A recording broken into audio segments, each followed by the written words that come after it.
Capítulo 16. Joaquín Inostroza Belmont, quien habría de estremecer los estadios, no metiendo goles ni atajando penales, sino arbitrando partidos de fútbol, y cuya sed de alcohol dejaría huella y deudas en los bares de Lima. Nació en una de esas residencias que los mandarines se construyeron hace 30 años en La Perla, cuando pretendieron convertir a ese baldío en una Copacabana limeña.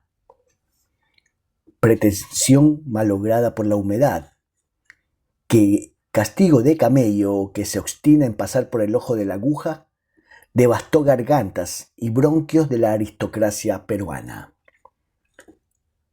Fue Joaquín hijo único de una familia que, además de adinerada, entroncaba frondosa selva de árboles que son títulos y escudos con marquesados de España y Francia.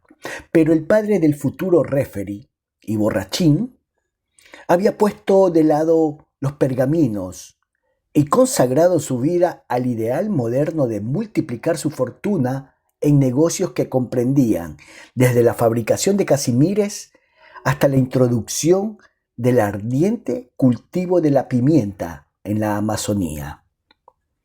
La madre, Madonna linfática, esposa abnegada, había pasado su vida gastando el dinero que producía su marido en médicos y curanderos, pues padecía diversas enfermedades de alta clase social.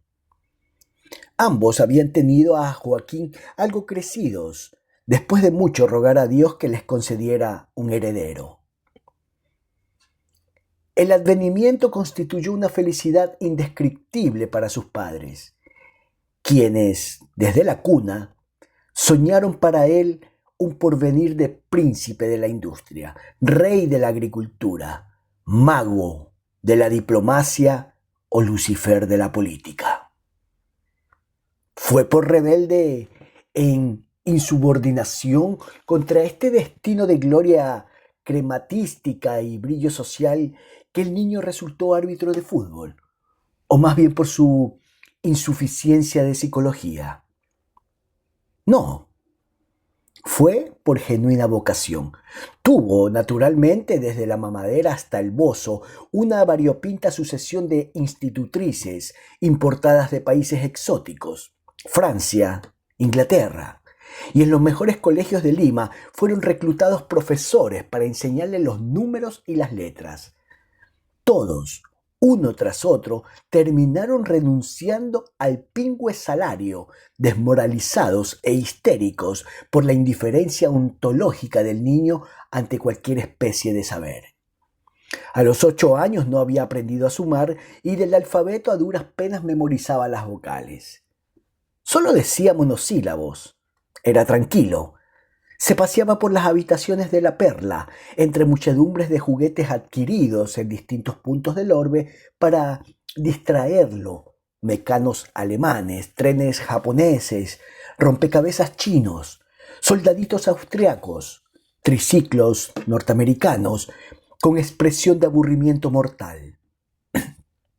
Lo único que parecía sacarlo a ratos de su sopor brahmánico eran las figuritas de fútbol de los chocolatines Mar del Sur, que pegaba en cuadernos satinados y contemplaba horas de horas con curiosidad. Aterrados ante la idea de haber procreado un fin de raza, hemofílico y tarado, que sería más tarde hazmerreír del público, los padres acudieron a la ciencia. Ilustres galenos comparecieron en La Perla. Fue el pediatra estrella de la ciudad, el doctor Alberto de Quinteros, quien desaznó luminosamente a los atormentados. Tiene lo que yo llamo mal de invernadero, les explicó. Las flores que no viven en el jardín, entre flores e insectos, crecen mustias y su perfume es hediondo. La cárcel dorada lo está tontando. Amas y dómines deben ser despedidos y el niño matriculado en un colegio para que alterne con gente de su edad. Será normal el día que un compañero le rompa la nariz.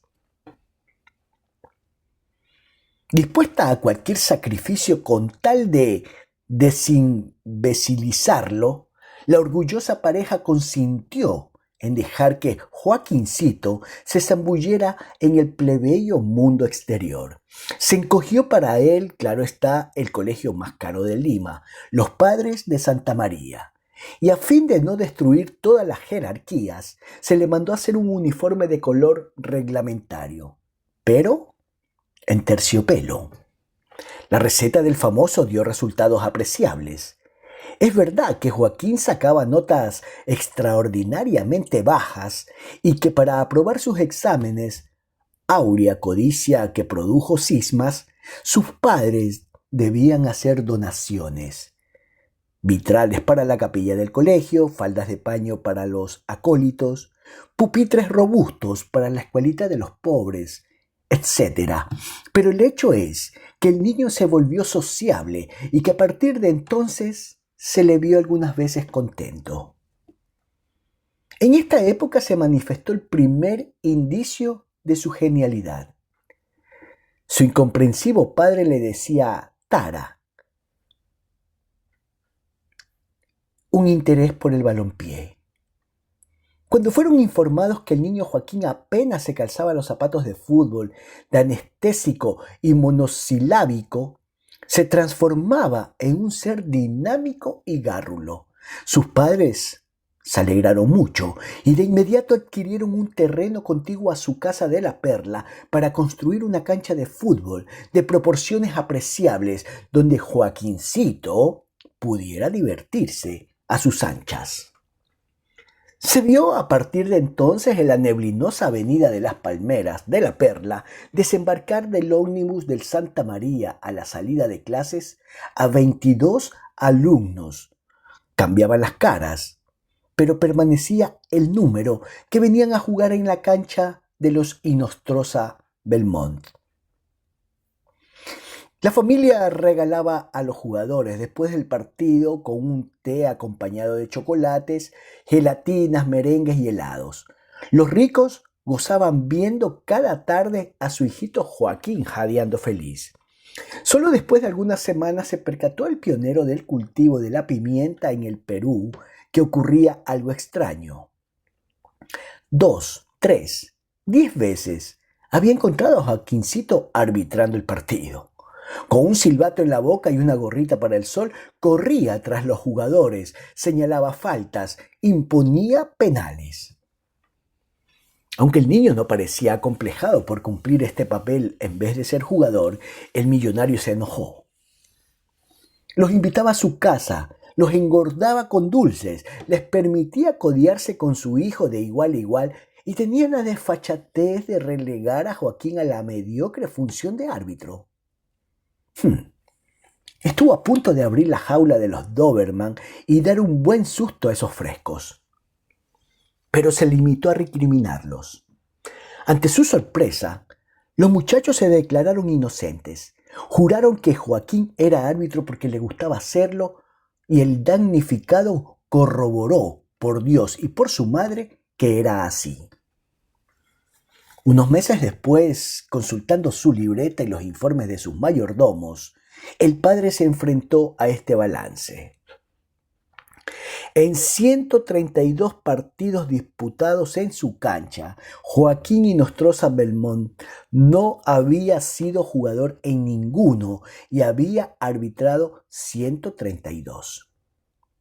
Cambiando una mirada, los padres subliminalmente se dijeron que algo andaba mal. ¿Cómo podía ser esto tan normal?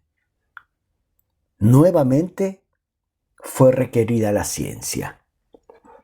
Fue el más connotado astrólogo de la ciudad, un hombre que leía las almas en las estrellas y que restañaba los espíritus de sus clientes. Él hubiera preferido amigos. Mediante los signos del zodiaco, el profesor Lucio Acémila, quien después de muchos horóscopos, interrogatorios a los cuerpos celestes y meditación lunar, dio el veredicto que sino el más certero, resultó el más halagüeño para los padres. El niño se sabe celularmente un aristócrata y, fiel a su origen, no tolera la idea de ser igual a los demás, les explicó quitándose las gafas. Para que fuera más notoria la lucecita inteligente que aparecía en sus pupilas al emitir un pronóstico, prefiere ser referee a jugador porque el que arbitra un partido es el que manda. ¿Creían ustedes que en ese rectángulo verde Joaquincito hace deporte? Error. Error. Ejercita un ancestral apetito de dominación, de singularidad y jerarquía, que sin duda le corre por las venas. Sollozando de felicidad, el padre sofocó a besos a su hijo, se declaró hombre bienaventurado y agregó un 0 a los honorarios, ya de por sí regios, que le había pasado el profesor Acémila. Convencido de que esa manía de arbitrar los partidos de fútbol de sus compañeros resultaba de avasalladores ímpetus de subyugación y prepotencia que más tarde convertirían a su hijo en dueño del mundo, o en el peor de los casos, del Perú.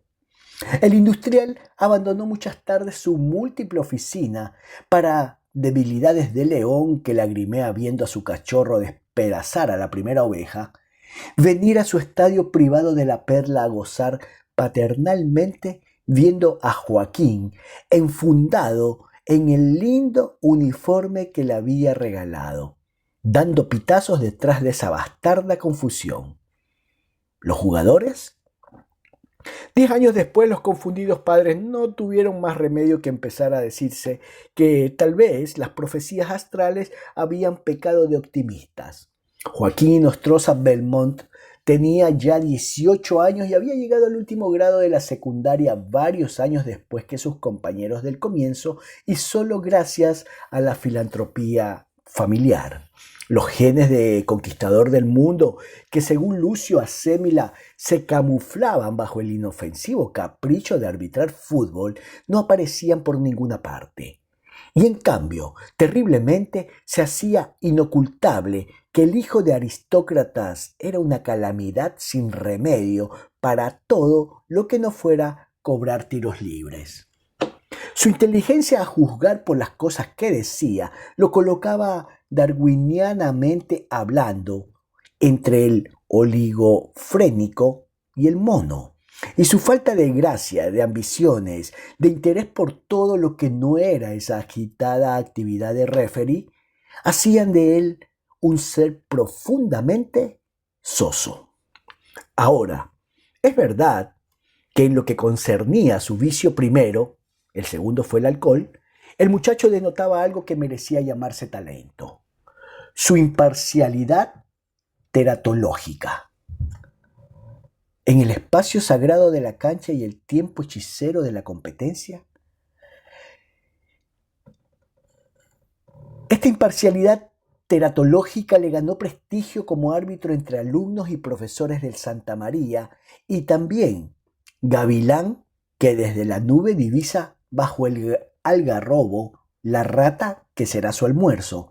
Su visión, que le permitía infaliblemente detectar a cualquier distancia y desde cualquier ángulo el artero puntapié del defensa a la canilla del delantero centro, o el vil codazo del alero al guardameta que saltaba con él. También eran insólitas su omnisciencia de las reglas y la intuición feliz que le hacía suplir con decisiones relámpago los vacíos reglamentarios. Su fama saltó los muros del Santa María y el aristócrata de La Perla comenzó a arbitrar competencias interescolares, campeonatos de barrio, y un día se supo que en la cancha del Potao había reemplazado a un referee en un partido de segunda división. Terminado el colegio, se planteó un problema a los abrumados progenitores: el futuro de Joaquín. La idea de que fuera a la universidad fue apenadamente descartada para evitar al muchacho humillaciones inútiles, complejos de inferioridad y a la fortuna familiar nuevos forados en forma de donaciones. Un intento de hacerlo aprender idiomas desembocó en estrepitoso fracaso. Un año en Estados Unidos y otro en Francia no le enseñaron una sola palabra de inglés ni de francés. Y en cambio, tuberculizaron su de por sí raquítico español. Cuando volvió a Lima, el fabricante de casimires optó por resignarse a que su hijo no ostentara ningún título y lleno de desilusión, lo puso a trabajar en la maleza de empresas caseras. Los resultados fueron previsiblemente catastróficos.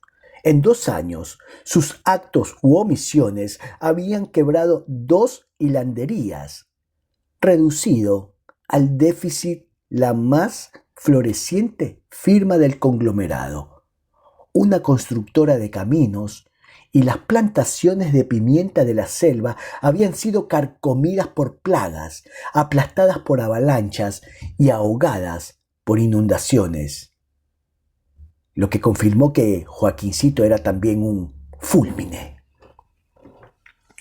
Aturdido por la inconmensurable incompetencia de su hijo, herido en su amor propio, el padre perdió energías, se volvió nihilista y descuidó sus negocios, que en poco tiempo fueron desangrados por ávidos lugartenientes, y contrajo un tic risible que consistía en sacar la lengua para tratar de lamerse la oreja. Su nerviosismo y desvelos lo arrojaron, siguiendo los pasos de su esposa, en manos de psiquiatras y psicoanalistas. Alberto de Quinteros, Lucio Acémila, que dieron rápida cuenta de sus residuos de cordura y de plata. El colapso económico y la ruina mental de sus engendradores no pusieron al borde del suicidio a Joaquín y Nostroza Belmont.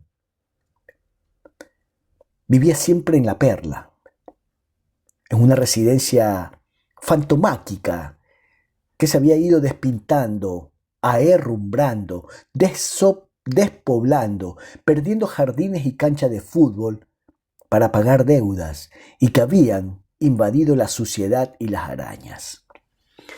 El joven se pasaba el día arbitrando los partidos callejeros que organizaban los vagabundos del barrio, en los descampados que separan Bellavista y La Perla. Fue en uno de esos matches disputados por caóticos palomillas, en plena vía pública, donde un par de piedras hacían de arco y una ventana y un poste de límites, y que Joaquín, principismo de elegante que se viste de baile para cenar en plena selva virgen, arbitraba como si fueran final de campeonato. Que el hijo de aristócratas conoció a la persona que haría de él un cirroso y una estrella. Sarita Huanca Salaverría. La había visto jugar varias veces en esos partidos del montón, e incluso le había cobrado muchas faltas por la agresividad con que arremetía contra el adversario. Le decían marimacho, pero ni por esas se le hubiera ocurrido a Joaquín que ese adolescente cetrino, calzado con viejas zapatillas, cubierto por un blue jean y una chompa rotosa, hubiera sido mujer. Lo descubrió eróticamente. Un día, por haberla castigado con un penal indiscutible, recibió como respuesta una mentada de madre. ¿Qué has dicho?, se indignó el hijo de aristócratas, pensando que en esos mismos momentos su madre estaría ingiriendo una píldora, paladeando una pócima, soportando un agujazo. Repite si eres hombre. No soy, pero repito, repuso Marimacho. Y Honor, de espartana capaz de ir a la hoguera por no dar su brazo a torcer, repitió, enriquecida con adjetivos del arroyo, la mentada de madre. Joaquín intentó lanzarle un puñete que solo dio en el aire y al instante se vio arrojado al suelo por un cabezazo de Marimacho, quien cayó sobre él golpeándolo con manos, pies, rodillas, codos. Allí, forcejeos gimnásticos sobre la lona que acaban pareciendo los apretones del amor, descubrió estupefacto, erogenizado, eyaculante, que su adversario era mujer. La emoción que le produjeron los roces pugilísticos con esas turgencias inesperadas fue tan grande que cambió su vida. Ahí mismo, al amistarse después de la pelea y saber que se llamaba Sarita Huanca Salaverría, la invitó al cine a ver Tarzán y una semana más tarde le propuso el altar. La negativa de Sarita a ser su esposa e incluso a dejarse besar empujaron clásicamente a Joaquín a las cantinas. En poco tiempo pasó de romántico que ahoga penas en whisky a alcohólico y redento que puede apagar su africana sed con querosén. ¿Qué despertó en Joaquín esa pasión por Sarita Huanca Salaverría? Era joven y tenía un físico esbelto de gallita, una piel curtida por la intemperie, un cerquillo bailarín y como jugadora de fútbol no estaba mal.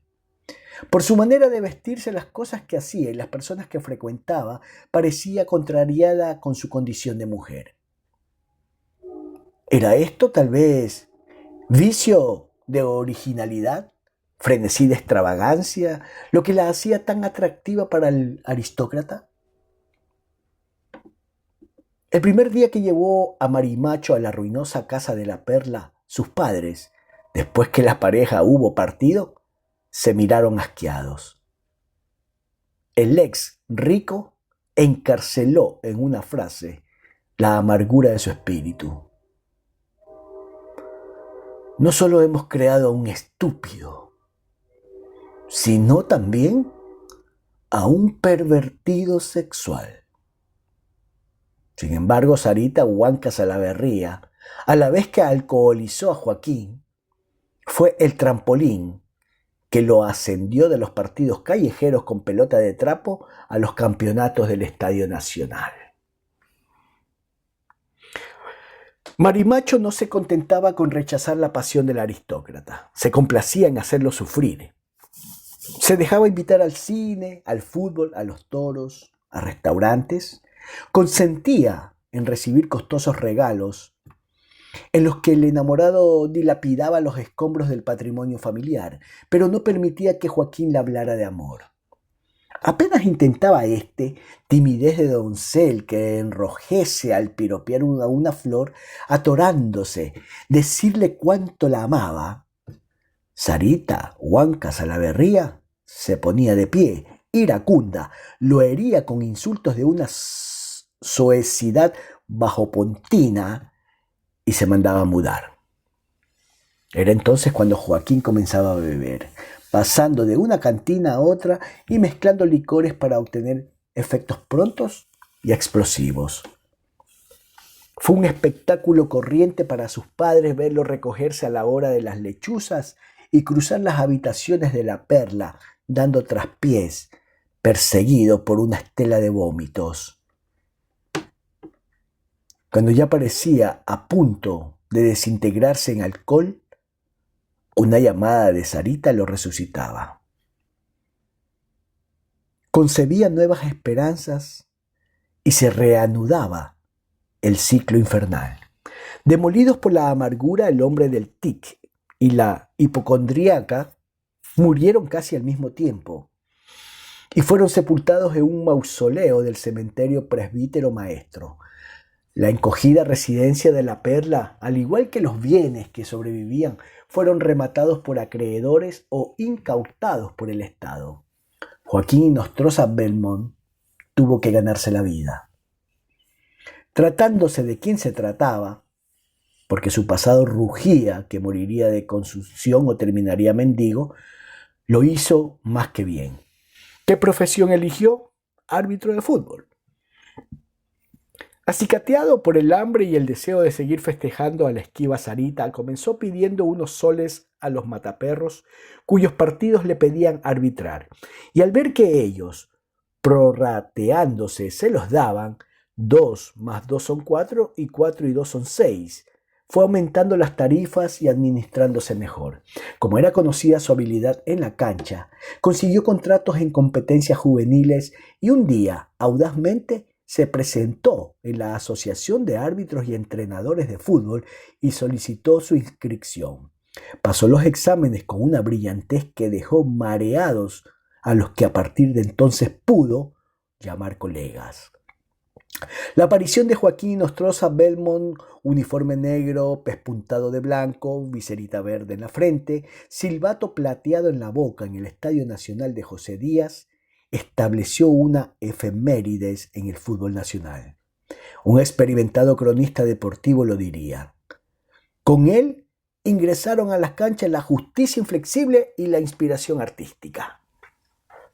Su corrección, su imparcialidad, su rapidez para descubrir la falta y su tino para sancionarla, su autoridad y ese estado físico que le permitía correr los 90 minutos del partido y no estar nunca a más de 10 metros de la pelota, lo hicieron rápidamente popular. Fue, como se dijo en un discurso, el único referee nunca desobedecido por los jugadores ni agredido por los espectadores, y el único al que después de cada partido ovacionaban las tribunas. ¿Nacían esos talentos y esfuerzos solo de una sobresaliente conciencia profesional? También. Pero la razón profunda era que Joaquín Inostroza Belmont pretendía, con su magia arbitral, secreto de muchacho que triunfa en Europa y vive amargo porque lo que quería era el aplauso de su pueblecito andino, impresionar a Marimacho. Seguían viéndose, casi a diario, y la escabrosa maledicencia popular los creía amantes. En realidad, pese a su tesón sentimental, incólume a lo largo de los años, el referee no había conseguido vencer la resistencia de Sarita. Esta, un día, luego de rescatarlo del suelo de una cantina del Callao, de llevarlo a la pensión del centro donde vivía, de limpiarle las manchas de escupitajo y de aserrín y de acostarlo, le contó el secreto de su vida. Joaquín Inostroza Belmont supo así, lividez de hombre que ha recibido el beso del vampiro, que en la primera juventud de esa muchacha había un amor maldito y un terremoto conyugal. En efecto, entre Sarita y su hermano Richard había brotado un enamoramiento trágico, que cataratas de fuego, lluvia de veneno sobre la humanidad, había cristalizado en embarazo.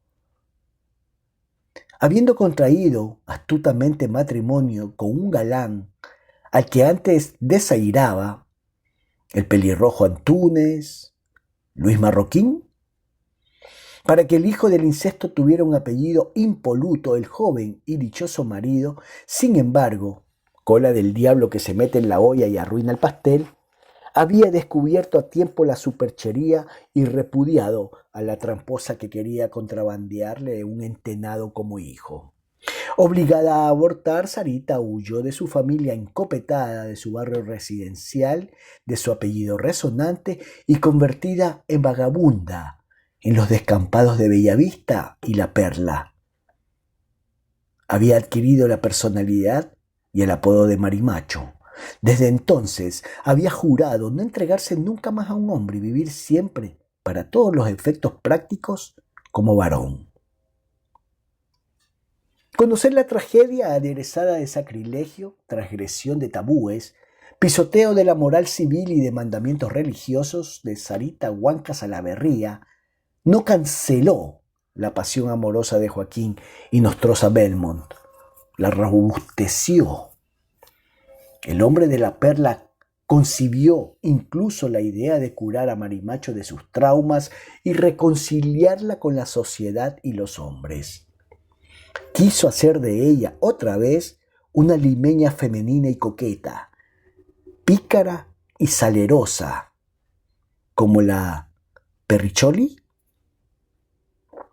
Al mismo tiempo que su fama crecía y era solicitado para arbitrar partidos internacionales en Lima y en el extranjero, y recibía ofertas para trabajar en México, Brasil, Colombia, Venezuela, que el patriotismo de sabio que renuncia a las computadoras de Nueva York para seguir experimentando con las cobayas tuberculosas de San Fernando, siempre rechazó. Su asedio al corazón de la incestuosa se hizo más tenaz. Y le pareció entrever algunas señales: humo apache en las colinas, tans, tans en la floresta africana, de que Sarita Huanca Salaverría podía ceder. Una tarde, luego de un café con medialunas en el Haití de la Plaza de Armas, Joaquín pudo retener entre las suyas la diestra de la muchacha por más de un minuto. Exacto, su cabeza de árbitro lo cronometró. Poco después hubo un partido en que la selección nacional se enfrentó a una pandilla de homicidas de un país de escaso renombre, Argentina o algo así, que se presentaron a jugar con los zapatos acorazados de clavos y rodilleras y coderas, que en verdad eran instrumentos para malherir al adversario. Sin atender a sus argumentos, por lo demás ciertos, de que en su país era costumbre jugar al fútbol así, cabeceándolo con la tortura y el crimen, Joaquín Nostroza Belmont los fue expulsando de la cancha hasta que el equipo peruano ganó técnicamente por falta de competidores. El árbitro, por supuesto, salió en hombros de la multitud y Sarita Huanca Salaverría, cuando estuvieron solos, arranque de peruanidad, sensiblería deportiva, le echó los brazos al cuello y lo besó. Una vez que estuvo enfermo, la cirrosis, discreta, fatídica, iba mineralizando el hígado del hombre de los estadios y comenzaba a provocarle crisis periódicas. Ella lo atendió sin moverse de su lado la semana que permaneció en el Hospital Carrión, y Joaquín la vio una noche derramar algunas lágrimas por él. Todo esto lo envalentonaba y cada día le proponía, con argumentos renovados, matrimonio. Era inútil. Sarita Huanca Salaverría asistía a todos los partidos que él interpretaba. Lo acompañaba al extranjero y hasta se había mudado a la pensión colonial donde Joaquín vivía con su hermana pianista y sus ancianos padres. Pero se negaba a que esa fraternidad dejara de ser casta y se convirtiera en refocilo. La incertidumbre, margarita cuyos pétalos no se termina jamás de deshojar, fue agravando el alcoholismo de Joaquín Nostroza Belmont, a quien acabó por verse más borracho que sobrio. El alcohol fue el talón de Aquiles de su vida profesional. El lastre, que, decían los entendidos, le impidió arbitrar en Europa. ¿Cómo se explica, de otra parte, que un hombre que bebía tanto hubiera podido ejercer una profesión de tantos rigores físicos? El hecho es que enigmas que empiedran la historia desenvolvió ambas vocaciones al mismo tiempo, y a partir de la treintena ambas fueron simultáneas. Joaquín Nostroza Belmont comenzó a arbitrar partidos borracho como una cuba y a seguirlos arbitrando imaginativamente en las cantinas. El alcohol no amortiguaba su talento, ni empeñaba su vista, ni debilitaba su autoridad, ni demoraba su carrera. Es verdad que alguna vez en medio de un partido se le vio atacado de hipos, y qué calumnias que enturbian el aire y acuchillan la virtud. Se aseguraba que una vez, aquejado de sahariana sed, arrebató a un enfermero que corría a auxiliar a un jugador una botella de linimento y se la bebió como agua fresca. Pero estos episodios, anecdotario, pintoresco, mitología del genio, no interrumpieron su carrera de éxitos. Así, Entre los atronadores aplausos del estadio y las penitentes borracheras con que trataba de calmar los remordimientos, pinzas de inquisidor que hurgan las carnes, potro que descoyunta los huesos, en su alma de misionero de la verdadera fe, por haber violado inopinadamente en una noche loca de la juventud a una menor de la Victoria, llegó Joaquín Nostroza Belmont a la flor de la edad, la cincuentena. Era un hombre de frente ancha, nariz aguileña, mirada penetrante, rectitud y bondad en el espíritu, que había trepado a la cumbre de su profesión.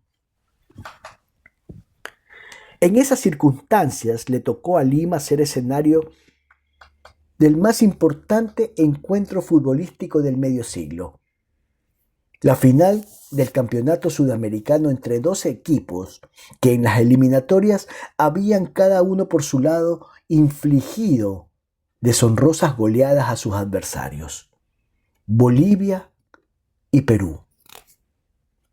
Aunque la costumbre aconsejaba que arbitrara ese partido un referee de país neutral, los dos equipos, y con especial insistencia, hidalguía del altiplano, nobleza coya, pundonor aymara, los extranjeros exigieron que fuera el famoso Joaquín Inostroza Marroquín quien arbitrara el partido.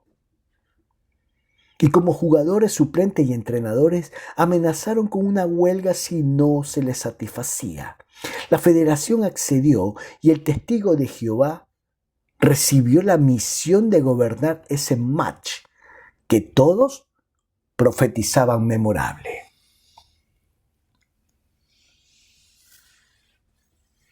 Las acérrimas nubes grises de Lima se despejaron ese domingo para que el sol calentara el encuentro. Muchas personas habían pasado la noche a la intemperie, con la ilusión de conseguir entradas. Era sabido que estaban agotadas hacía un mes. Desde el amanecer, todo el entorno del Estadio Nacional se volvió un hervor de gente, en pos de revendedores y dispuestas a cualquier delito por entrar. 2 horas antes del partido, en el estadio no cabía un alfiler. Varios centenares de ciudadanos del gran país del sur, Bolivia, llegados hasta Lima desde sus limpias alturas en avión, auto y a pie, se habían concentrado en la tribuna de Oriente. Los vítores y maquinistas de visitantes y aborígenes caldeaban el ambiente en espera de los equipos. Ante la magnitud de la concentración popular, las autoridades habían tomado precauciones. La más célebre brigada de la Guardia Civil, aquella que en pocos meses, heroísmo y abnegación, audacia y urbanidad, había limpiado de delincuentes y malvados el Callao, fue traída a Lima a fin de garantizar la seguridad y la convivencia ciudadana en la tribuna y en las canchas. Su jefe, el célebre capitán Lituma, terror del crimen, se paseaba afiebradamente por el estadio y recorría las puertas y calles adyacentes, verificando si las patrullas permanecían en sus sitios y dictando inspiradas instrucciones a su aguerrido adjunto, el sargento Jaime Concha. En la tribuna occidental, magullados entre la masa rugiente y casi sin respiración, se encontraban al darse el pitazo inicial, además de Sarita Huanca Salaverría, quien masoquismo de víctima que vive prendada de su violador no se perdía jamás los partidos que arbitraba, el venerable don Sebastián Bergua, recientemente incorporado del lecho de dolor donde yacía por las cuchilladas que recibió del propagandista médico Luis Marroquín Belmont, quien estaba en el estadio en la tribuna norte por un permiso especialísimo de la Dirección de Prisiones, su esposa Margarita y su hija Rosa, ya del todo restablecida de los mordiscos que recibiera o infausto amanecer selvático de una camada de ratas. Nada hacía presagiar la tragedia cuando Joaquín Inostroza, Tello, Delfín, quien como de costumbre había sido obligado a dar la vuelta olímpica agradeciendo aplausos, apuesto, ágil, arrancó el partido. Al contrario, todo transcurría en una atmósfera de entusiasmo y caballerosidad. Las acciones de los jugadores, los aplausos de las barras que premiaban los avances de los delanteros y las atajadas de los guardametas. Desde el primer momento fue notorio que se cumplirían los oráculos. El juego estaba equilibrado y aunque pundonoroso era recio. Más creativo que nunca, Joaquín Nostroza Abril se deslizaba sobre el césped como en patines, sin estorbar a los jugadores y colocándose siempre en el ángulo más afortunado. Y sus decisiones, severas pero justas, impedían que ardores de la contienda que la vuelve engresca, el partido degenerara en violencia. Pero fronteras de la condición humana, ni un santo testigo de Jehová podía impedir que se cumpliera lo que, indiferencia de Fakir, flema de inglés, había urdido el destino. El mecanismo infernal irremisiblemente comenzó a marchar en el segundo tiempo cuando los equipos iban 1-1 y los espectadores se hallaban afónicos y con las manos ardiendo. El capitán Lituma y el sargento Concha se decían cándidamente que todo iba bien. Ni un solo incidente, robo, pelea, extravío de niño, nada había venido a malograr la tarde. Pero he aquí que a las 4:13 a los 50.000 espectadores les fue dado conocer lo insólito. Del fondo más promiscuo de la tribuna sur, de pronto negro, flaco, altísimo, dientón, emergió un hombre que escaló livianamente el enrejado e irrumpió en la cancha dando gritos incomprensibles. No sorprendió tanto a la gente verlo casi desnudo. Llevaba apenas un taparrabos colgados de la cintura, como que de pies a cabeza tuviera el cuerpo lleno de incisiones. Un ronquido de pánico estremeció las tribunas. Todos comprendieron que el tatuado se proponía victimar al árbitro. No había duda. El gigante aullador corría directamente hacia el ídolo de la afición. Gumersindo y Nostroza Delfín, quien absorto en su arte no lo había visto y seguía modelando el partido. ¿Quién era el inminente agresor? Tal vez el polizonte aquel llegado misteriosamente al Callao y sorprendido por la ronda nocturna. ¿Era el mismo infeliz al que las autoridades habían eutanásicamente decidido ejecutar y al que el sargento Concha perdonó la vida en una noche oscura? Ni el capitán Lituma ni el sargento Concha tuvieron tiempo de averiguarlo. Comprendiendo que si no procedían en el acto, una gloria nacional podía sufrir un atentado, el capitán, superior y subordinado tenían un método para entenderse con movimientos de pestañas. Ordenó al sargento que actuara. Jaime Concha, entonces, sin ponerse de pie, sacó su pistola y disparó sus 12 tiros, que fueron todos a incrustarse 50 metros más allá en distintas partes del calato. De este modo, el sargento venía a cumplir, más vale tarde que nunca, dice el refrán, la orden recibida, porque en efecto se trataba del polizonte del Callao. Bastó que viera acribillado a balazos al potencial verdugo de su ídolo, al que un instante atrás odiaba, para que inmediatamente veleidades de frívola sentimental, coqueterías de hembra mudable, la muchedumbre se solidarizara con él, lo convirtiera en víctima y se enemistara con la Guardia Civil. Una silbatina que ensordeció a los pájaros del cielo se elevó por los aires en las que las tribunas de sombra y de sol entonaban su cólera por el espectáculo del negro, que allá, sobre la tierra, se iba quedando sin sangre por 12 agujeros. Los balazos habían desconcertado a los peones, pero el gran Inostroza, Telles Unzategui, fiel a sí mismo, no había permitido que se interrumpiera la fiesta y seguía luciéndose alrededor del cadáver del espontáneo, sordo ante la silbatina, a la que ahora se añadían interjecciones, alaridos, insultos. Ya comenzaba a caer multicolores, volanderos, los emisarios del que pronto sería diluvio de cojines contra el destacamento policial del capitán Lituma. Este olfateó el huracán y decidió actuar rápido. Ordenó que los guardias prepararan las granadas lacrimógenas. Quería evitar una sangría a toda costa. Y unos momentos después, cuando ya las barreras habían sido traspasadas en muchos puntos del redondel, y aquí y allá, taurófilos enardecidos se precipitaban hacia el coso con belicosidad. Ordenó a sus hombres que rociaran el perímetro con unas cuantas granadas.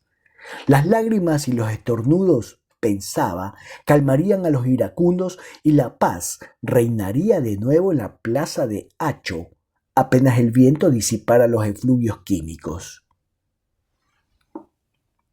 Dispuso asimismo que un grupo de 4 guardias rodeara al sargento Jaime Concha, quien se había convertido en el objetivo de los exaltados. Visiblemente estaban decididos a lincharlo, aunque para ello tuvieran que enfrentarse al toro.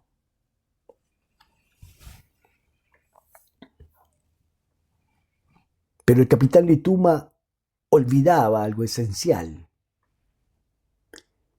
Él mismo, 2 horas atrás, para impedir que los aficionados sin entradas que rondaban la plaza amenazantes intentaran invadir el local por la fuerza, había ordenado bajar las rejas y cortinas metálicas que cerraban el acceso a los tendidos. Así, cuando puntuales ejecutores de órdenes, los guardias regalaron al público una bandada de granadas lacrimógenas y aquí y allá, en pocos segundos, se elevaron pestilentes humaredas en los graderíos, la reacción de los espectadores fue huir. Atropelladamente, saltando, empujando, mientras se cubrían la boca con un pañuelo y comenzaban a llorar, corrieron hacia las salidas. Las correntadas humanas se vieron frenadas por las cortinas y rejas metálicas que las clausuraban. ¿Frenadas? Solo unos segundos, lo suficiente para que las primeras filas de cada columna, convertidas en arietes por la presión de quienes venían atrás, las abollaran, hincharan, rajaran y arrancaran de cuajo. De este modo, los vecinos del Rímac, que por azar transitaban ese domingo alrededor de la plaza de Toro a las 4:30 de la tarde, pudieron apreciar un espectáculo bárbaramente original. De pronto, en medio de un crepitar agónico, las puertas de Hacho volaban en pedazos y comenzaban a escupir cadáveres apachurrados que, bien vengas mal si vienes solo, eran encima pisoteados por la muchedumbre enloquecida que escapaba por los boquetes sanguinolentos. Entre las primeras víctimas del holocausto bajopontino, les cupo figurar a los introductores de los testigos de Jehová en el Perú. El moqueguano don Sebastián Bergua, su esposa Margarita y su hija Rosa, la eximia tocadora de flauta dulce. Perdió a la religiosa familia lo que hubiera debido salvarla, su prudencia, porque apenas ocurrido el incidente del caníbal espontáneo, cuando éste acababa de ser despedazado por el cornúpeta, don Sebastián Bergua, cejas enarcadas y dedo dictatorial, había ordenado a su tribu en retirada. No era miedo, palabra que el predicador desconocía, sino buen tino. La idea que ni él ni sus parientes debían verse mezclados a ningún escándalo. para evitar que, amparados en ese pretexto, los enemigos trataran de enlodar el nombre de su fe. Así la familia Bergua apresuradamente abandonó su tendido de sol y bajaba las gradas hacia la salida cuando estallaron las granadas lacrimógenas. Se hallaban los tres, beatíficos, junto a la cortina metálica número 6, esperando que la levantaran, cuando vieron irrumpir a sus espaldas, tronante y lacrimal, a la multitud. No tuvieron tiempo de arrepentirse de los pecados que no tenían, cuando fueron literalmente desintegrados. Hechos puré, sopa humana,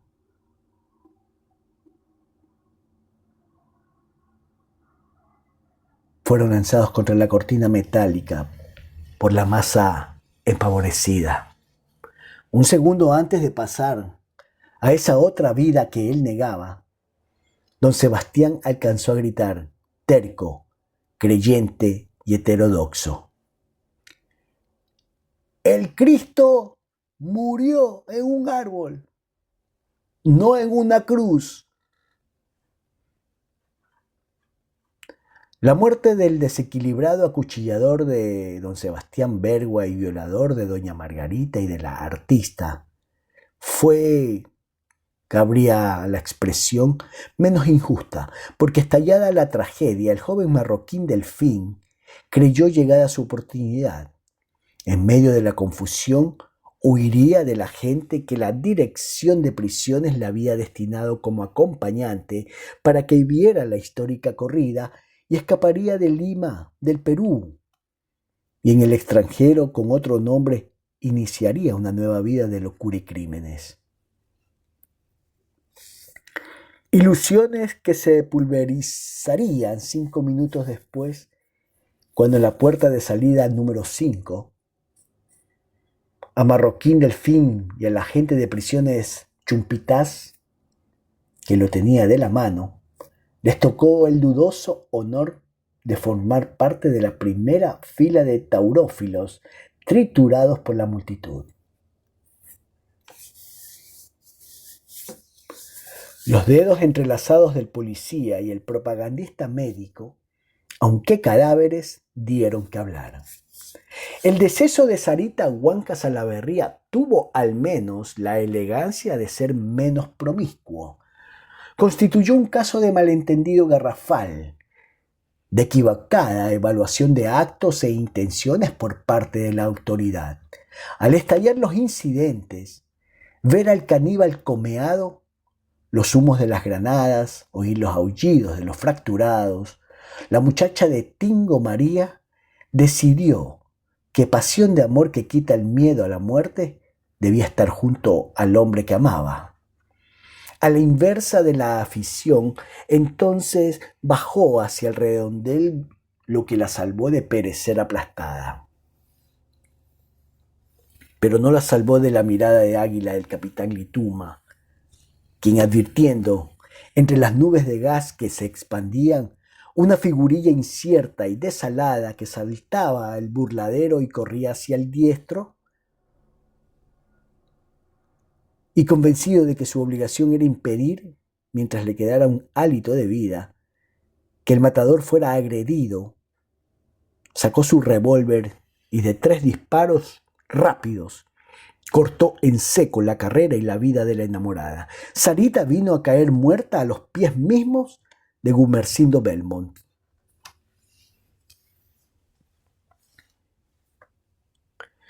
El hombre de la perla fue el único entre los muertos de esa tarde griega, que falleció de muerte natural. Si se puede llamar natural al fenómeno, insólito en tiempos prosaicos, de un hombre al que el espectáculo de su bienamada, muerta a sus pies, le paraliza el corazón y mata. Cayó junto a Sarita y alcanzaron los dos, con el último aliento, a estrecharse y entrar así, unidos en la noche de los amantes desgraciados. Como ciertos Julieta y Romeo. Para entonces el custodio del orden de Inmaculada Foja de Servicios, considerando con melancolía que pese a su experiencia y sagacidad, el orden no solo había sido alterado, sino que la plaza de Hacho y alrededores se habían convertido en un cementerio de insepultos cadáveres, utilizó la última bala que le quedaba para el lobo de mar que acompaña su barco al fondo del océano, volarse los sesos y acabar, viril, ya que no exitosamente, su biografía. Apenas vieron perecer a su jefe, la moral de los guardias se descalabró.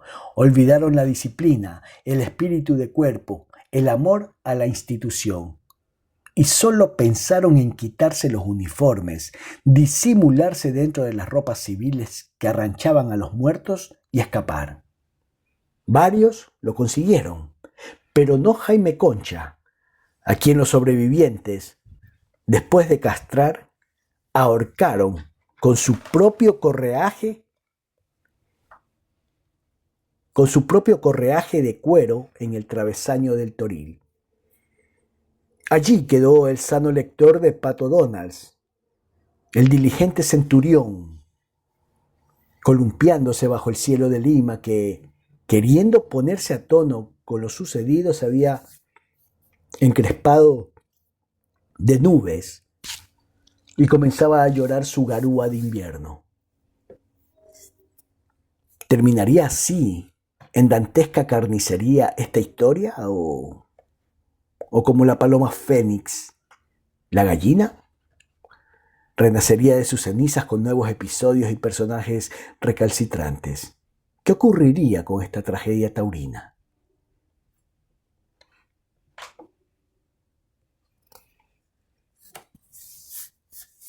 17.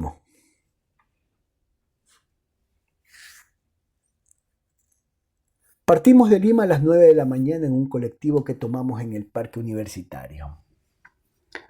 La tía Julia había salido de casa de mis tíos con el pretexto de hacer las últimas compras antes de su viaje y yo de la de mis abuelos como si fuera a trabajar a la radio. Ella había metido en una bolsa un camisón de dormir y una muda de ropa interior. Yo llevaba en los bolsillos mi escobilla de dientes, un peine y una maquinilla de afeitar, que la verdad aún no me servía de gran cosa. Pascual y Javier estaban esperándonos en el parque universitario y habían comprado los pasajes. Por suerte no se presentó ningún otro viajero. Pascual y Javier, muy discretos, se sentaron delante con el chofer y nos dejaron el asiento de atrás a la tía Julia y a mí. Era una mañana de invierno, típica, de cielo encapotado y garúa continua que nos escoltó buena parte del desierto. Casi todo el viaje la tía Julia y yo estuvimos besándonos apasionadamente, estrechándonos las manos sin hablar, mientras oíamos, mezclado al ruido del motor, el rumor de la conversación entre Pascual y Javier y a veces algunos comentarios del chofer. Llegamos a Chincha a las 11:30 de la mañana con un sol espléndido y un calorcito delicioso. El cielo limpio, la luminosidad del aire, la algarabía de las calles repletas de gente, todo parecía de buen agüero. La tía Julia sonreía, contenta. Mientras Pascual y Javier se adelantaban a la municipalidad a ver si todo estaba listo, la tía Julia y yo fuimos a instalarnos en el Hotel Sudamericano. Era una vieja casa de un solo piso, de madera y adobes, con un patio techado que hacía las veces de comedor y una docena de cuartitos alineados a ambos lados de un pasillo de baldosas como un burdel. El hombre del mostrador nos pidió papeles.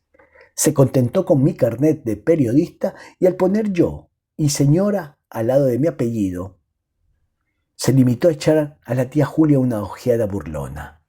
El cuartito que nos dieron tenía unas losetas despanzurradas por las que se veía la tierra, una cama doble y hundida con una colcha de rombos verdes, una silleta de paja y unos clavos gordos en la pared para colgar la ropa. Apenas entramos nos abrazamos con ardor y estuvimos besándonos y acariciándonos, hasta que la tía Julia me apartó riéndose. Alto ahí, Varguitas, primero tenemos que casarnos. Estaba arrebatada, con los ojos brillantes y alegres, y yo sentía que la quería mucho. Estaba feliz de casarme con ella, y mientras esperaba que se lavara las manos y peinara en el baño común del corredor, me juraba que no seríamos como todos los matrimonios que conocía, una calamidad más, sino que viviríamos siempre felices y que casarme no me impediría llegar a ser algún día un escritor. La tía Julia salió por fin y fuimos andando de la mano a la municipalidad. Encontramos a Pascual y a Javier en la puerta de una bodega tomando un refresco. El alcalde había ido a presidir una inauguración, pero ya volvería. Les pregunté si estaban absolutamente seguros de haber quedado con el pariente de Pascual en que nos casaría a mediodía, y ellos se burlaron de mí. Javier hizo unas bromas sobre el novio impaciente y trajo a colación un oportuno refrán: el que espera, desespera. Para hacer tiempo, los cuatro dimos unas vueltas bajo los altos eucaliptos y los robles de la plaza de armas.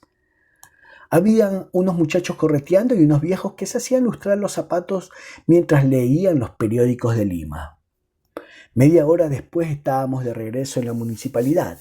El secretario, un hombrecito flaco y con anteojos muy anchos, nos dio una mala noticia. El alcalde había vuelto de la inauguración, pero se había ido a almorzar a El Sol de Chincha. ¿No le avisó usted que lo esperábamos para la boda?, lo reprendió Javier. Estaba con una comitiva y no era el momento, dijo el secretario con aire de conocedor de la etiqueta. Vamos a buscarlo al restaurante y nos lo traemos, me tranquilizó Pascual. No se preocupe, don Mario. Preguntando, encontramos El Sol de Chincha en las vecindades de la plaza. Era un restaurante criollo, con mesitas sin manteles y una cocina al fondo que chisporroteaba y humeaba, y en torno a la cual unas mujeres manipulaban ollas de cobre, peroles y fuentes olorosas. Había una radiola a todo volumen tocando un vals y se veía mucha gente. Cuando la tía Julia comenzaba a decir en la puerta que tal vez sería más prudente esperar que el alcalde terminara su almuerzo, éste reconoció a Pascual desde una esquina y lo llamó. Vimos al redactor de Panamericana darse de abrazos con un hombre joven, medio rubio, que se puso de pie en una mesa donde había media docena de comensales, todos hombres, y otras tantas botellas de cerveza. Pascual nos hizo seña de que nos acercáramos. ¡Claro! ¡Los novios! Me había olvidado por completo, dijo el alcalde, estrechándonos la mano y calibrando a la tía Julia de arriba abajo con una mirada de experto. Se volvió a sus compañeros, que lo contemplaban servilmente, y les contó en voz alta para hacerse oír por sobre el vals. Estos dos acaban de fugarse de Lima y yo los voy a casar. Hubo risas, aplausos, manos que se estiraban hacia nosotros, y el alcalde exigió que nos sentáramos con ellos y pidió más cerveza para brindar por nuestra felicidad. Pero nada de ponerse juntos, para eso tendrán toda la vida, dijo eufórico, cogiendo a la tía Julia del brazo e instalándola junto a él. La novia aquí, a mi lado, que felizmente no está mi mujer. La comitiva lo festejó. Eran mayores que el alcalde, comerciantes o agricultores vestidos de fiesta, y todos parecían tan borrachos como él. Algunos conocían a Pascual y le preguntaban sobre su vida en Lima y cuándo volvería a la tierra. Sentado junto a Javier en un extremo de la mesa, yo procuraba sonreír. Tomaba traguitos de una cerveza medio tibia y contaba los minutos. Sentado junto a Javier en un extremo de la mesa, yo procuraba sonreír, tomaba traguitos de una cerveza medio tibia y contaba los minutos. Muy pronto el alcalde y la comitiva se desinteresaron de nosotros. Se sucedían las botellas, primero solas, después acompañadas de ceviche y de un sudado de corvina, de unos alfajores y luego otra vez solas. Nadie recordaba el matrimonio, ni siquiera Pascual, que con ojos encendidos y voz empalagosa coreaba también los valses del alcalde. Este, después de haber piropeado todo el almuerzo a la tía Julia, intentaba ahora pasarle el brazo por los hombros y le acercaba su cara abotagada. Haciendo fuerzas por sonreír, la tía Julia lo mantenía a raya y de rato en rato nos lanzaba miradas de angustia. «Tranquilo, compadre», me decía Javier, «piensa en el matrimonio y nada más». «Creo que ya se fregó», le dije cuando oí que el alcalde, en el colmo de la dicha, hablaba de traer guitarristas, de cerrar el sol de Chincha y de ponernos a bailar. «Y me parece que voy a ir preso por romperle la cara a ese huevón». Estaba furioso y decidido a rompérsela si se ponía insolente. Cuando me levanté y le dije a la tía Julia que nos íbamos, ella se paró de inmediato, aliviada, y el alcalde no intentó detenerla. Siguió cantando marineras con buen oído y al vernos salir nos hizo adiós con una sonrisita que me pareció sarcástica. Javier, que vino detrás, decía que era solo alcohólica. Mientras caminábamos hacia el hotel sudamericano, yo hablaba pestes contra Pascual, a quien, no sé por qué, hacía responsable de ese almuerzo absurdo. «No te hagas el niño malcriado. Aprende a conservar la cabeza fría», me reñía Javier. «El tipo está zampado y no se acuerda de nada. Pero no te amargues. Hoy los caza. Espere en el hotel hasta que los llame».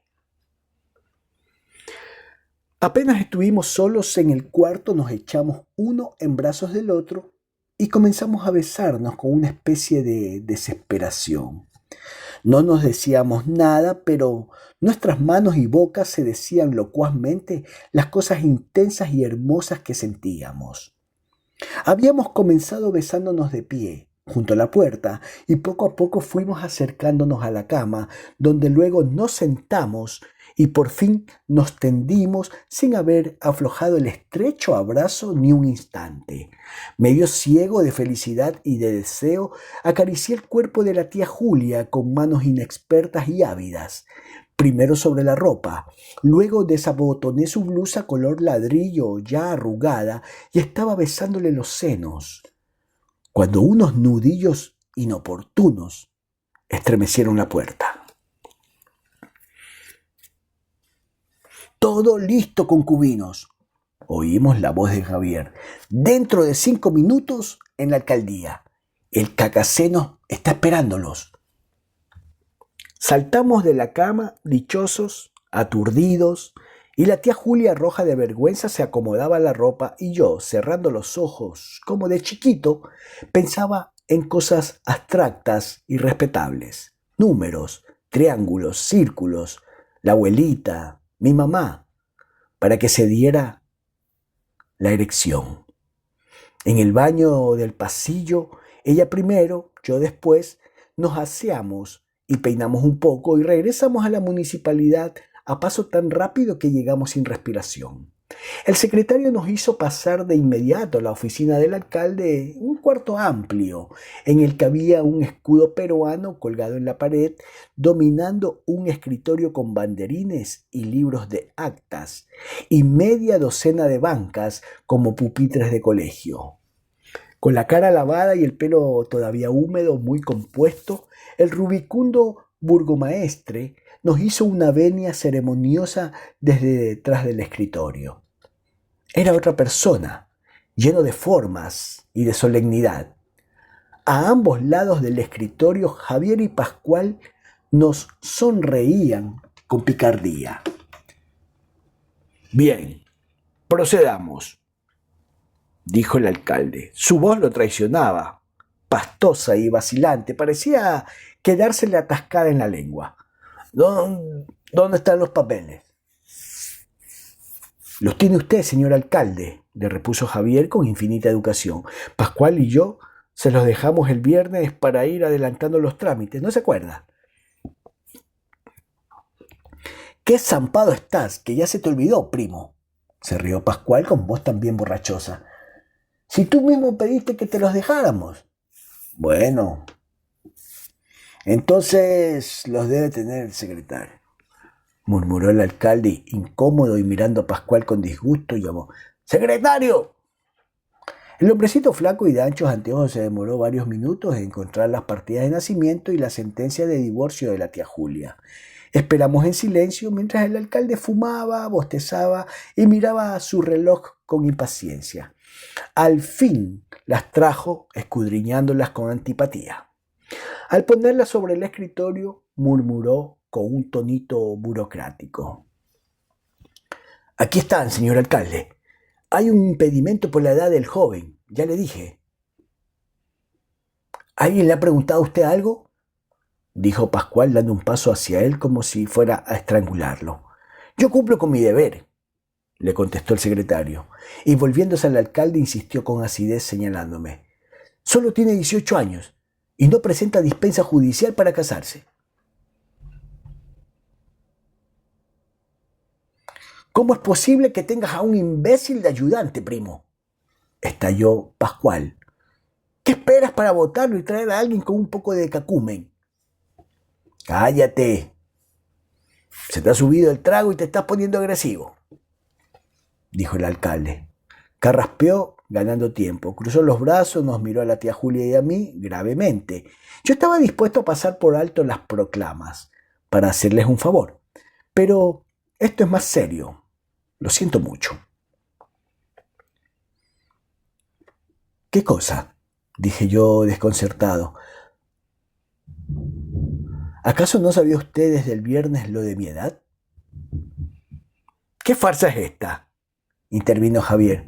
Usted y yo quedamos en que los casaría sin problemas. Me está pidiendo que cometa un delito. Se indignó a su vez el alcalde, y con aire ofendido. Además, no me levante la voz. Las personas se entienden hablando, no a gritos. Pero, primo, te has vuelto loco, dijo Pascual fuera de sí, golpeando el escritorio. Tú estabas de acuerdo. Tú sabías lo de la edad. Tú dijiste que no importaba. No te me vengas a hacer el agnésico ni el legalista. Cásalos de una vez y déjate de cojudeces.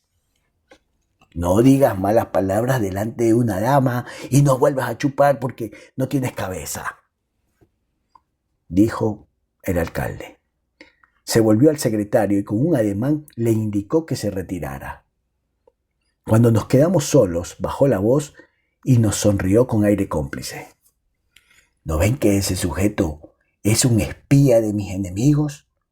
Ahora que él se dio cuenta, ya no puedo casarlos. Me metería en un lío de padre y señor mío. No hubo razones para convencerlo.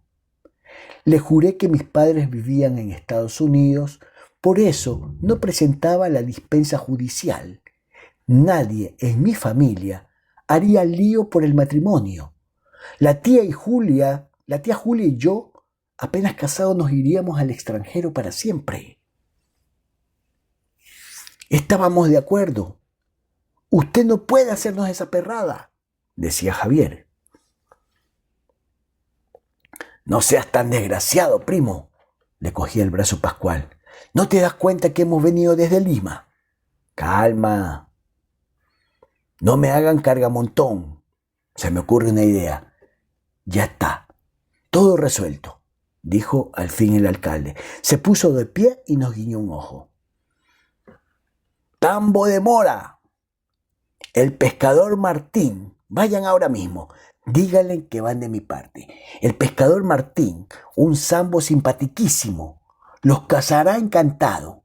Es mejor así, un pueblo chiquito, nada de bulla. Martín, el alcalde Martín, le regalan una propina y ya está. Casi no sabe leer ni escribir, ni mirará estos papeles. Traté de convencerlo que viniera con nosotros. Le hice bromas, lo adulé y le rogué. Pero no hubo manera. Tenía compromisos trabajo. Su familia lo esperaba. Nos acompañó hasta la puerta asegurándonos que en Tambo de Mora todo sería cuestión de 2 minutos. En la misma puerta de la alcaldía contratamos un viejo taxi con la carrocería remendada para que nos llevara a Tambo de Mora. Durante el viaje, Javier y Pascual hablaban del alcalde. Javier decía que era el peor cínico que había conocido. Pascual trataba de endosarle la culpa al secretario y de pronto el chofer metió su cuchara y comenzó también a echar sapos y culebras contra el burgomaestre de Chincha y a decir que solo vivía para los negociados y las coimas. La tía Julia y yo íbamos con las manos enlazadas mirándonos a los ojos y a ratos yo le susurraba al oído que la quería. Llegamos a Tambo de Mora a la hora del crepúsculo y desde la playa vimos un disco de fuego hundiéndose en el mar bajo un cielo sin nubes, en el que empezaban a brotar miríadas de estrellas. Recorrimos las 2 docenas de ranchos de caña y barro que constituían el poblado, entre barcas desfondadas y redes de pescar tendidas sobre estacas para el remiendo. Olíamos a pescado fresco y a mar. Nos rodeaban negritos semidesnudos que nos comían a preguntas. ¿Quiénes éramos? ¿De dónde veníamos? ¿Qué queríamos comprar? Por fin encontramos el rancho del alcalde. Su mujer, una negra que atizaba un brasero con un abanico de paja, quitándose el sudor de la frente con la mano, nos dijo que su marido estaba pescando. Consultó al cielo y añadió que ya estaría por volver.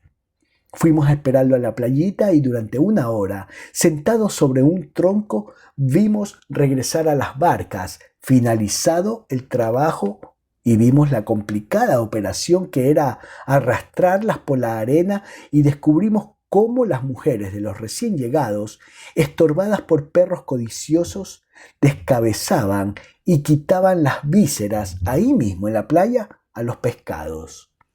Martín fue el último en volver. Estaba oscuro y había salido la luna. Era un negro canoso y con una enorme barriga, bromista y locuaz, que pese al fresco del anochecer, vestía solo un viejo calzón que se le pegaba a la piel. Lo saludamos como a un ser bajado de los cielos, lo ayudamos a varar su barca y lo escoltamos hasta su rancho. Mientras caminábamos, a la escuálida luz de los fogones de las viviendas sin puertas de los pescadores, le explicamos la razón de la visita. Mostrando unos dientes grandotes de caballo, se echó a reír. Ni de a vainas, compañeros. Búsquense otro manso para que les fríe ese churrasco, nos dijo con un vozarrón musical. Por una broma parecida, casi me gano mi balazo. Nos contó que hacía unas semanas, por hacerle un favor al alcalde de Chincha, había casado a una parejita pasando por alto las proclamas. A los 4 días se le había presentado, loco de rabia, el marido de la novia. Una muchacha nacida en el pueblo de Cachiche, donde todas las mujeres tienen escoba y vuelan de noche, decía. Que ya estaba casada hacía 2 años. Amenazando matar a ese alcahuete que se atrevía a legalizar la unión de los adúlteros. Mi colega de Chincha se las sabe todas. Se va a ir al cielo volando de puro vivo que es. Se burlaba, dándose palmadas en la gran barriga brillante de gotitas de agua. Cada vez que se le presenta algo podrido, se lo manda de regalo el pescador Martín. Y que el negro cargue con el muerto. ¡Pero qué vivo es! No hubo manera de ablandarlo. Ni siquiera quiso echar una ojeada a los papeles y a los argumentos míos, de Javier, de Pascual. La tía Julia permanecía muda, sonriendo a veces a la fuerza ante el buen humor pícaro del negro. Contestaba con bromas, se reía del alcalde de Chincha o nos contaba de nuevo a carcajadas la historia del marido que había querido matarlo por casar con otro a la brujita de Cachiche sin estar él muerto ni divorciado. Al llegar a su rancho encontramos una aliada inesperada en su mujer. Él mismo le contó lo que queríamos, mientras se secaba la cara, los brazos, el ancho torso, y olfateaba con apetito la olla que hervía en el brasero. «Cázalos, negro, cázalos. Eres un negro sin sentimientos», le dijo la mujer señalando compasiva a la tía Julia. «Mira a la pobre. Se la han robado y no se puede casar. Estará sufriendo con todo esto. ¿A ti qué más te da? ¿O se te han subido los humos porque eres alcalde?» Martín iba y venía con sus pies cuadrados por el piso de tierra del rancho recolectando vasos, tazas, mientras nosotros volvíamos a la carga y le ofrecíamos de todo, desde nuestro agradecimiento eterno hasta una recompensa que equivaldría a muchos días de pesca. Pero él se mantuvo inflexible y terminó diciéndole de mal modo a su mujer que no metiera la jeta en lo que no entendía. Pero recobró inmediatamente el humor y nos puso un vasito o una taza en la mano a cada uno y nos sirvió un traguito de pisco. «Para que no hayan hecho el viaje de balde, compañeros», nos consoló, sin pizca de ironía, levantando su copa. Su brindis fue, dadas las circunstancias, fatal. «Salud por la felicidad de los novios». Al despedirnos nos dijo que habíamos cometido un error yendo a Tambo de Mora por el precedente de la muchacha de Cachiche, pero que fuéramos a Chincha Baja, a El Carmen, a Sunampe, a San Pedro, a cualquiera de los otros pueblitos de la provincia y que nos casarían en el acto. «Esos alcaldes son unos vagos. No tienen nada que hacer. Y cuando se les presenta una boda, se emborrachan de contentos», nos gritó. Regresamos a donde nos esperaba el taxi sin hablar. El chofer nos advirtió que como la espera había sido tan larga, teníamos que discutir de nuevo la tarifa. Durante el regreso a Chincha acordamos que al día siguiente, desde muy temprano, recorreríamos los distritos y caseríos uno por uno, ofreciendo recompensas generosas hasta encontrar al maldito alcalde. «Ya son cerca de las 9», dijo la tía Julia de pronto. «Ya le habrán avisado a mi hermana». Yo le había hecho memorizar y repetir 10 veces al gran Pablito lo que tenía que decir a mi tío Lucho o a mi tía Olga, y para mayor seguridad terminé escribiéndoselo en un papel. «Mario y Julia se han casado. No se preocupen por ellos. Están muy bien y volverán a Lima dentro de unos días». Debía llamar a las 9 de la noche desde un teléfono público y cortar inmediatamente después de transmitir el mensaje. Miré el reloj a la luz de un fósforo. Sí, la familia ya estaba enterada. «Se la deben estar comiendo a preguntas a Nancy», dijo la tía Julia, esforzándose por hablar con naturalidad, como si el asunto concerniera a otras gentes. «Saben que es cómplice. Le van a hacer pasar un mal rato a la flaquita». En la trocha llena de baches, el viejo taxi rebotaba. A cada instante parecía atascarse y todas sus latas y tornillos chirriaban. La luna encendía tenuemente los médanos y a ratos divisábamos manchas de palma, higueras y guarangos.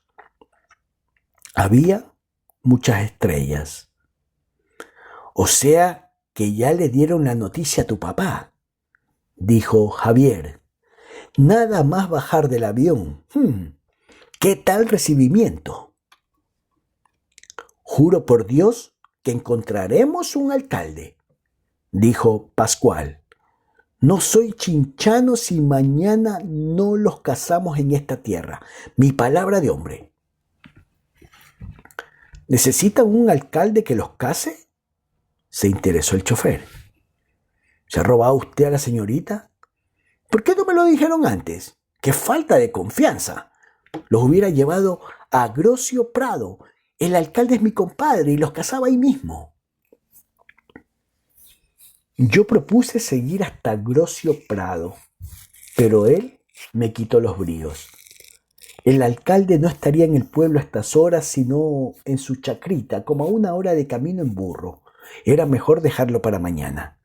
Quedamos en que pasaría a recogernos a las 8 y le ofrecí una buena gratificación si nos echaba una mano con su compadre. Por supuesto, nos animó. ¿Qué más se puede pedir? Se casarán en el pueblo de la beata Melchorita. En el hotel sudamericano estaban ya por cerrar el comedor, pero Javier convenció al mozo que nos preparara algo. Nos trajo unas Coca-Cola y unos huevos fritos con arroz recalentado que apenas probamos. De pronto, a media comida, nos dimos cuenta que estábamos hablando en voz baja, como conspiradores, y nos dio un ataque de risa. Cuando salíamos hacia nuestros respectivos dormitorios, Pascual y Javier iban a regresar a Lima ese día, después de la boda. Pero como habían cambiado las cosas, se quedaron y para ahorrar plata compartieron un cuarto. Vimos entrar en el comedor a media docena de tipos, algunos con botas y pantalón de montar, pidiendo cerveza a gritos. Ellos, con sus voces alcohólicas, sus carcajadas, sus choques de vasos, sus chistes estúpidos y sus brindes groseros, y a más tarde con sus eructos y arcadas, fueron la música de fondo de nuestra noche de bodas. Pese a la frustración municipal del día, fue una intensa y bella noche de bodas, en la que en esa vieja cama que chirriaba como un gato con nuestros besos y que seguramente tenía muchas pulgas, hicimos varias veces el amor, con fuego que renacía cada vez, diciéndonos, mientras nuestras manos y labios aprendían a conocerse y a hacerse gozar, que nos queríamos y que nunca nos mentiríamos, ni nos engañaríamos, ni nos separaríamos. Cuando vinieron a tocarnos la puerta, habíamos pedido que nos despertaran a las 7. Los borrachos acababan de callarse y nosotros estábamos todavía con los ojos abiertos, desnudos y enredados sobre la colcha de rombos verdes, sumidos en una embriagadora modorra, mirándonos con gratitud. El aseo en el baño común del Hotel Sudamericano fue una hazaña. La ducha parecía no haber sido usada nunca. De la mohosa regadera salían chorros en todas direcciones, salvo la del bañista, y había que recibir un largo enjuague de líquido negro antes de que el agua viniera limpia. No había toallas, solo un trapo sucio para las manos, de manera que tuvimos que secarnos con las sábanas. Pero estábamos felices y exaltados y los inconvenientes nos divertían. En el comedor encontramos a Javier y Pascual ya vestidos, amarillentos de sueño, mirando con repugnancia el estado catastrófico en que habían dejado el local los borrachos de la víspera. Vasos rotos, puchos, vómitos y escupitajos sobre los que un empleado echaba baldazos de aserrín y una gran pestilencia. Fuimos a tomar un café con leche a la calle, a una bodeguita desde la que se podían ver los tupidos y altos árboles de la plaza. Era una sensación rara, viniendo de la neblina cenicienta de Lima, ese comenzar el día con sol potente y cielo despejado. Cuando regresamos, en el hotel estaba ya esperándonos el chofer. En el trayecto a Grocio Prado, por una trocha polvorienta que contorneaba viñedos y algodonales y desde la que se divisaba al fondo tras el desierto el horizonte pardo de la cordillera, el chofer, presa de una locuacidad que contrastaba con nuestro mutismo, habló hasta por los codos de la beata Melchorita. Daba todo lo que tenía a los pobres, cuidaba a los enfermos y a los viejitos, consolaba a los que sufrían. Ya en vida había sido tan célebre que de todos los pueblos del departamento venían devotos a rezar junto a ella. Nos contó alguno de sus milagros. Había salvado a agonizantes incurables, hablado con santos que se le aparecían, visto a Dios y hecho florecer una rosa en una piedra que se conservaba. Es más popular que la Beatita de Humay y que el señor de Luren. Basta ver cuánta gente viene a su ermita y a su procesión, decía. No hay derecho que no la hagan santa. Ustedes que son de Lima, muévanse y apuren la cosa. Es de justicia, créanme. Cuando llegamos por fin, enterrados de pies a cabeza, a la ancha y cuadrada plaza sin árboles de Grocio Prado, comprobamos la popularidad de Melchorita. Montones de chiquillos y mujeres rodearon el auto y a gritos y accionando nos proponían llevarnos a conocer la ermita, la casa donde había nacido, el lugar donde se mortificaba, donde había hecho milagros, donde había sido enterrada. Y nos ofrecían estampitas, oraciones, escapularios y medallas con la efigie de la beata. El chofer tuvo que convencerlos que no éramos peregrinos ni turistas para que nos dejaran en paz. La municipalidad, una vivienda de adobe con techo de calamina, pequeña y pobrísima, languidecía en un flanco de la plaza. Estaba cerrada. Mi compadre no tardará en llegar, dijo el chofer. Esperémoslo a la sombrita. Nos sentamos en la vereda bajo el alero de la alcaldía y desde allí podíamos ver al final de las calles rectas de tierra que a menos de 50 metros a la redonda terminaban las casitas endebles y los ranchos de Caña Brava ya comenzaban las casitas endebles y los ranchos de Caña Brava y comenzaban las chacras y el desierto. La tía Julia estaba a mi lado, con la cabeza apoyada en mi hombro y tenía los ojos cerrados. Llevábamos ahí una media hora viendo cruzar los arrieros a pie o en burro y a mujeres que iban a sacar agua de un arroyo que corría por una de las esquinas, cuando pasó un viejo montado a caballo. ¿Esperan a don Jacinto?, nos preguntó quitándose el sombrerote de paja. Se ha ido a Ica a hablarle al prefecto para que saque a su hijo del cuartel. Se lo llevaron los soldados para el servicio militar. No volverá hasta la tarde. El chofer propuso que nos quedáramos en Grocio Prado visitando los lugares de Melchorita, pero yo insistí en probar suerte en otros pueblos. Después de regatear un buen rato, aceptó seguir con nosotros hasta mediodía. Eran solo las 9 de la mañana cuando iniciamos la travesía que, sangoloteando por senderos de acémilas, arenándonos en trochas medio comidas por los médanos, acercándonos a veces al mar y otras a las extremidades de la cordillera, nos hizo recorrer prácticamente toda la provincia de Chincha. A la entrada de El Carmen se nos reventó una llanta y como el chofer no tenía gata, tuvimos que sujetar los cuatro el auto en peso mientras le cambiaba la rueda de repuesto. A partir de media mañana, el sol, que se había ido enardeciendo hasta convertirse en un suplicio, recalentaba la carrocería y todos sudábamos como en el baño turco. El radiador comenzó a humear y fue preciso llevar con nosotros una lata llena de agua para refrescarlo cada cierto tiempo. Hablamos con 3 o 4 alcaldes de distritos y otros tantos teniente alcaldes de caseríos que eran a veces solo 20 chozas, hombres rústicos, a los que había que ir a buscar a la chacrita donde estaban trabajando la tierra, o al almacén donde despachaban aceite y cigarrillos a los vecinos, y a uno de ellos, el de Sunampe, debimos despertarlo a remesones de la zanja donde dormía una borrachera. Apenas localizábamos a la autoridad municipal, bajaba yo del taxi acompañado a veces de Pascual, a veces del chofer, a veces de Javier.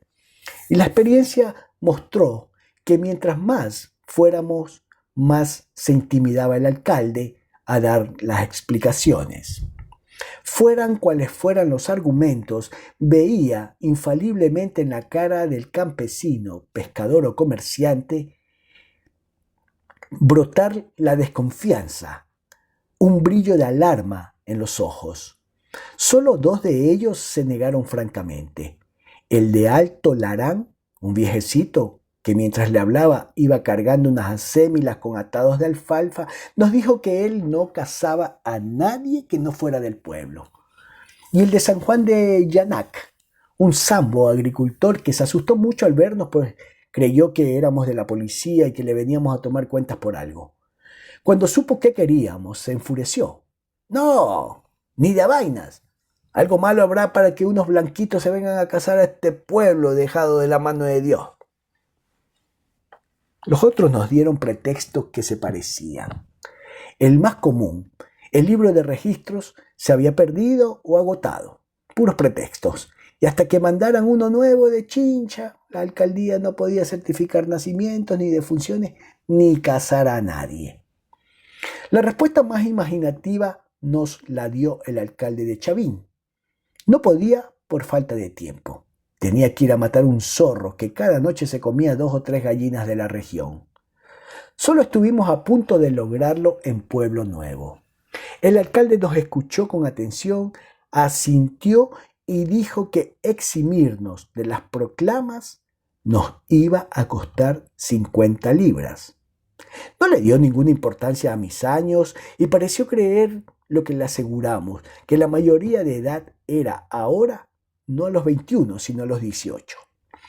Estábamos ya instalados frente a un tablón sobre 2 barriles que hacían las veces de escritorio, cuando el alcalde se puso a deletrear palabra por palabra los documentos. Despertó su temor el hecho de que la tía Julia fuera boliviana.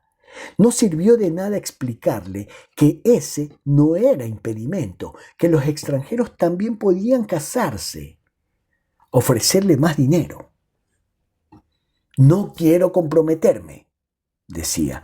Eso de que la señorita sea boliviana puede ser grave. Regresamos a Chincha cerca de las 3 de la tarde, muertos de calor, llenos de polvo y deprimidos. En las afueras, la tía Julia se echó a llorar.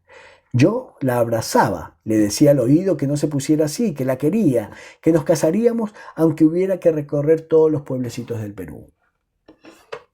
No es por lo que no podamos casarnos, decía ella entre lagrimones, tratando de sonreír, sino por lo ridículo que resulta todo esto. En el hotel le pedimos al chofer que volviera 1 hora después para ir a Grosio Prado a ver si ya había regresado su compadre. Ninguno de los 4 teníamos mucha hambre, de modo que nuestro almuerzo consistió en un sándwich de queso y una Coca-Cola que tomamos de pie en el mostrador. Luego fuimos a descansar. Pese al desvelo de la noche y a las frustraciones de la mañana, tuvimos ánimos para hacer el amor, ardientemente, sobre la colcha de rombos, en una luz rala y terrosa. Desde la cama veíamos los residuos de sol que apenas podían filtrarse, adelgazados, envilecidos por una alta claraboya que tenía los cristales cubiertos de mugre.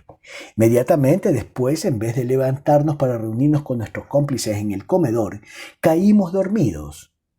Fue un sueño ansioso y sobresaltado en el que a intensos ramalazos de deseos que nos hacían buscarnos y acariciarnos instintivamente sucedían pesadillas. Después nos las contamos y supimos que en la de ambos aparecían caras de parientes, y la tía Julia se rió cuando le dije que en un momento del sueño me había sentido viviendo uno de los cataclismos últimos de Pedro Camacho. Me despertaron unos golpes en la puerta. Estaba oscuro y por las rendijas de la claraboya se veían unas varillas de luz eléctrica. Grité que ya iba y mientras sacudiendo la cabeza para ahuyentar el torpor del sueño, prendí un fósforo y miré el reloj. Eran las 7 de la noche. Sentí que se me venía el mundo encima. Otro día perdido y lo peor, ya casi no me quedaban fondos para seguir buscando alcaldes. Fui a tientas hasta la puerta, la entreabrí e iba a reñir a Javier por no haberme despertado cuando noté que su cara me sonreía de oreja a oreja. «Todo listo, Varguitas», dijo, orgulloso como un pavo real.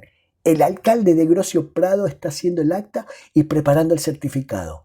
Déjense de pecar y apúrense. Los esperamos en el taxi». Cerró la puerta, y oí su risa alejándose. La tía Julia se iba incorporando en la cama, se frotaba los ojos y en la penumbra yo alcanzaba a adivinar su expresión asombrada y un poco incrédula. A ese chofer le voy a dedicar el primer libro que escriba, decía yo mientras nos vestíamos. Todavía no cantes victoria, sonreía la tía Julia. Ni cuando vea el certificado lo voy a creer. Salimos atropellándonos y al pasar por el comedor donde había ya muchos hombres tomando cerveza, alguien piropeó a la tía Julia con tanta gracia que muchos se rieron. Pascual y Javier estaban dentro del taxi, pero este no era el de la mañana ni tampoco el chofer. Se las quiso dar de vivo y cobrarnos el doble, aprovechándose de la circunstancia, nos explicó Pascual. Así que lo mandamos donde se merecía y contratamos aquí al maestro. Una persona como Dios manda. Me entraron toda clase de terrores, pensando que el cambio de chofer frustraría una vez más la boda. Pero Javier nos tranquilizó. El otro chofer tampoco había ido con ellos a Grocio Prado en la tarde, sino este. Nos contaron como una travesura que habían decidido dejarnos descansar para que la tía Julia no pasara el mal rato de otra negativa e ir solos a hacer la gestión en Grocio Prado. Habían tenido una larga conversación con el alcalde. Un cholo sabidísimo, uno de esos hombres superiores que solo producen la tierra de Chincha, decía Pascual. Tendrás que agradecérselo a Melchorita, viniendo a su procesión. El alcalde de Grocio Prado había escuchado tranquilo las explicaciones de Javier, leído todos los documentos con parsimonia, reflexionado un buen rato y luego estipulado sus condiciones. 1000 soles, pero a condición de que a mi partida de nacimiento le cambiaran un 6 por un 3, de manera que yo naciera 3 años antes. La inteligencia de los proletarios, decía Javier. Somos una clase en decadencia. Convéncete. Ni siquiera se nos pasó por la cabeza y este hombre del pueblo, con su luminoso sentido común, lo vio en un instante. Ya está. Ya eres mayor de edad. Ahí mismo, en la alcaldía, entre el alcalde y Javier, habían cambiado el 6 por el 3, a mano.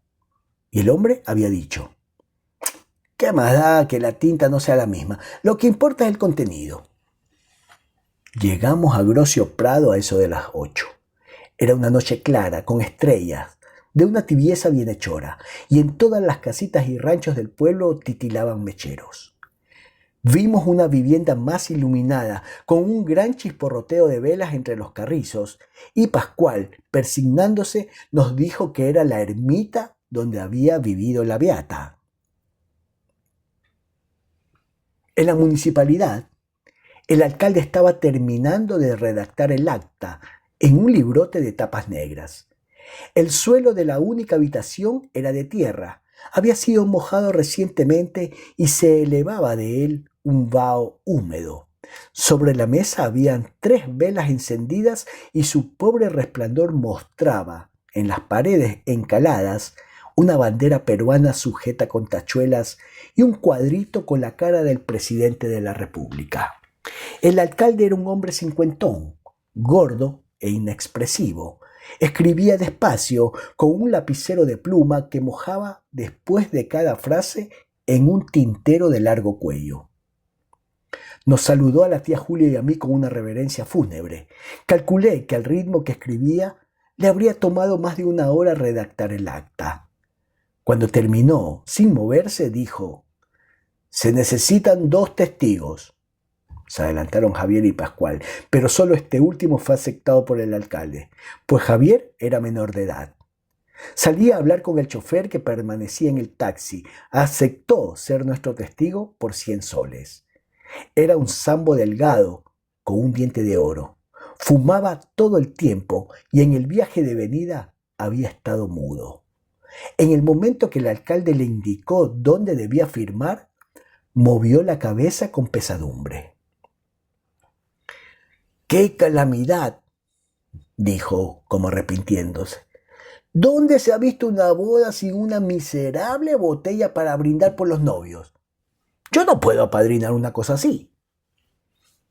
Nos echó una mirada compasiva y añadió desde la puerta: Espérenme un segundo. Cruzándose de brazos, el alcalde cerró los ojos y pareció que se echaba a dormir. La tía Julia, Pascual, Javier y yo nos miramos sin saber qué hacer. Por fin, me dispuse a buscar otro testigo en la calle. No es necesario, va a volver, me atajó Pascual. Además, lo que ha dicho es muy cierto. Debimos pensar en el brindis. Ese sambo nos ha dado una lección. No hay nervios que se resistan, susurró la tía Julia cogiéndome la mano. ¿No te sientes como si estuvieras robando un banco y fuera a llegar la policía?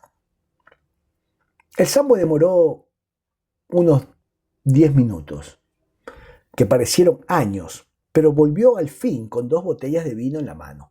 La ceremonia pudo continuar. Una vez que firmaron los testigos, el alcalde nos hizo firmar a la tía Julia y a mí. Abrió un código y, acercándolo a una de las velas, nos leyó, tan despacio como escribía, los artículos correspondientes a las obligaciones y deberes conyugales. Después nos alcanzó un certificado y nos dijo que estábamos casados. Nos besamos y luego nos abrazaron los testigos y el alcalde. El chofer descorchó a mordiscos las botellas de vino. No habían vasos, así que bebimos a pico de botella, pasándolas de mano en mano después de cada trago. En el viaje de vuelta a Chincha, todos íbamos alegres y al mismo tiempo sosegados. Javier estuvo intentando catastróficamente silbar la marcha nupcial. Después de pagar el taxi, fuimos a la Plaza de Armas para que Javier y Pascual tomaran un colectivo a Lima. Había uno que salía dentro de una hora, de modo que tuvimos tiempo de comer en el sol de Chincha. Allí trazamos un plan. Javier, llegando a Miraflores, iría donde mis tíos Olga y Lucho para tomar la temperatura a la familia y nos llamaría por teléfono. Nosotros regresaríamos a Lima al día siguiente en la mañana. Pascual tendría que inventar una buena excusa para justificar su inasistencia de más de 2 días a la radio. Los despedimos en la estación del colectivo y regresamos al Hotel Sudamericano, conversando como 2 viejos esposos. La tía Julia se sentía mal y creía que era el vino de Grocio Prado. Yo le dije que a mí me había parecido un vino riquísimo, pero no le conté que era la primera vez que tomaba vino en mi vida.